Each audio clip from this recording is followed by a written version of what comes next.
Let's talk a little bit about seller's remedies. If the buyer breaches, the UCC will provide default remedies. Now, the buyer's primary obligation to pay is triggered when the seller delivers conforming goods. Once the buyer has accepted the goods, the buyer must pay for them in accordance with the contract. And of course, the buyer must provide adequate facilities to receive the goods. A buyer breaches the contract if it repudiates the contract before the seller delivers the goods, which is, say, it notifies the seller, I will not take delivery of the goods scheduled to arrive on October 31st.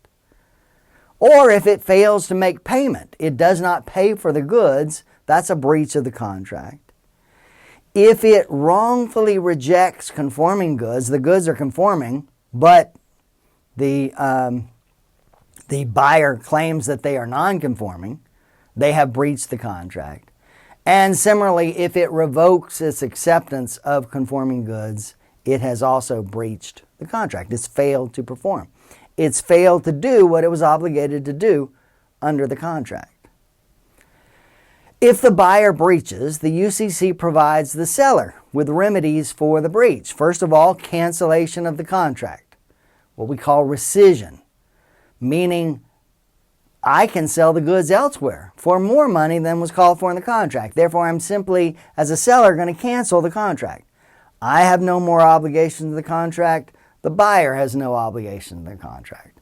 I am free to go resell my goods, presumably at a higher price. If I have not delivered the goods and the buyer has breached, for instance, they have notified me that they are not going to perform, then I can withhold delivery. I can resell the goods. If, in fact, the buyer has not taken delivery of the goods, I can sell them to a third party. If the goods are in transit, I may be able to stop delivery of the goods. If the goods have already arrived at the buyer and the buyer then breaches, I can reclaim the goods. And then specific performance. Now, specific performance when it comes to a buyer breach is essentially payment of the contract price, asking a court to award, to force the party, the buyer, to pay the contract price.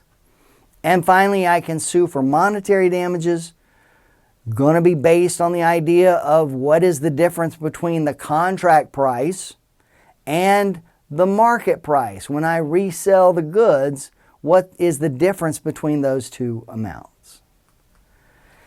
If the goods are in possession of the seller at the time of the breach, the seller has certain rights. The seller has the right to cancel the contract. It has the right to withhold delivery. It has the right to resell or dispose of the goods. And the buyer is, again, going to be responsible for the difference between the contract price and the resale price, plus any incidental or consequential damages. If the goods are in transit at the time of the breach, the following rules apply. If the buyer is insolvent, the seller can stop the carrier from delivering the goods.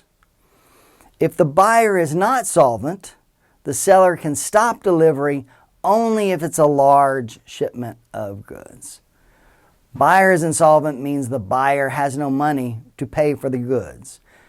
How do we know that? If the buyer declares bankruptcy while the goods are in transit, the seller can stop the carrier from delivering the goods and reclaim the goods that way.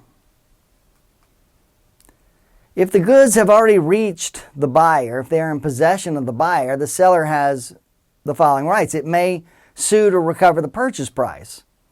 Specific performance. Pay me the purchase price for the goods that you have accepted but refused to pay for. The seller may also have the right to sue to reclaim the goods.